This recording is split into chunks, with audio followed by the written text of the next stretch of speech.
Hello ladies and gentlemen, my name is Stollings. You know me here on YouTube as MarauderEX, and as always I'm your host for Operation Recap, where I take some of the stories from OperationRainfall.com and I throw them here at your face on YouTube to see if they get any more exposure. You know, it never hurts. First up this week for recap, we've got Nintendo announcing they have a Link Between Worlds 3DS XL bundle. Can that title be any longer? So, no surprise, Nintendo likes their bundles. They did a bundle for Pokemon XY. They did a bundle for not Link to the Past.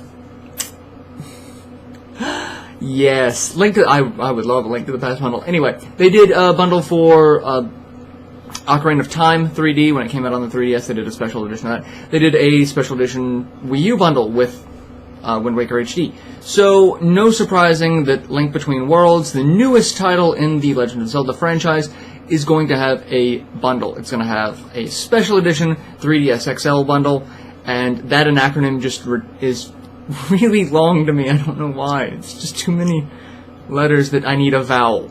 So, if you've held off on buying a 3DS, or you want to upgrade to the XL, or you're just a collector of specialty systems, more power. There's going to be a new one.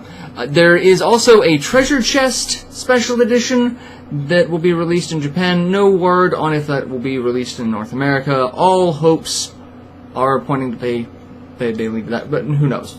No idea. Next up, Advance Wars Days of Ruin, probably the darkest title in the Advance Wars series, is now a 3DS title for download, which is kind of news and kind of not. If you're in North America, it was just a DS title, just passed along. But if you're in Japan, that game was not actually released in Japan. How weird is that? That it was released here and not there, and it's, you know, not exactly a North American specific franchise like Halo or Battlefield or Call of Duty, something like that. So, this isn't the first game that was not, released in Japan, that was more of a North American-centric game. Excitebots, the Excitebots truck racing, the second one, was not released in Japan until later. But this one is actually going to be a download title. It was not released hard copy, and its first release in Japan is going to be digital.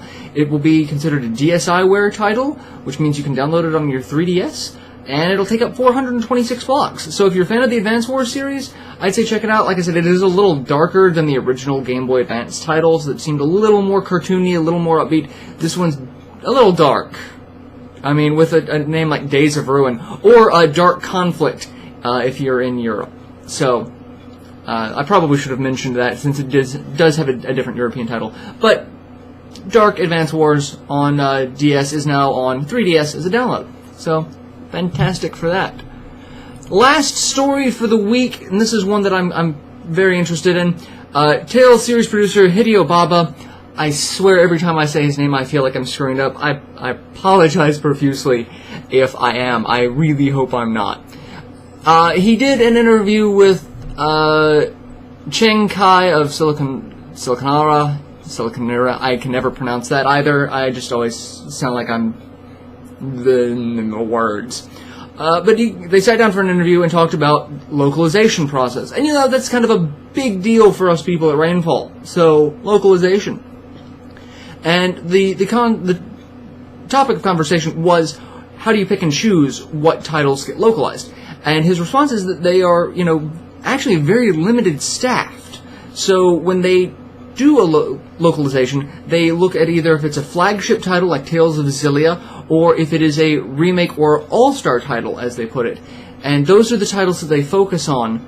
If they had a larger development staff, they might bring more games out, but their staff is the Tales staff, so it's fairly tight-knit, and they have the cohesion.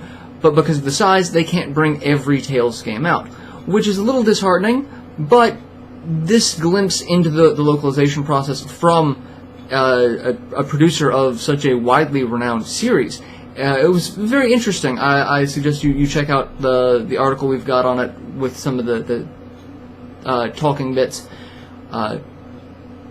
There's a word for that I'm just completely blanking on. They're not sound bites, because that's if you're in an actual interview, which is this video for me will have a lot of sound bites of me just going. I don't know. So yes, that was actually a really big interview with that. So check that out, as well as the other stories that I mentioned, and stay tuned to Operation Rainfall for more news, reviews, previews, and opinionated pieces. So I'm gonna go. Hope you guys have enjoyed your recap. I'll catch you later.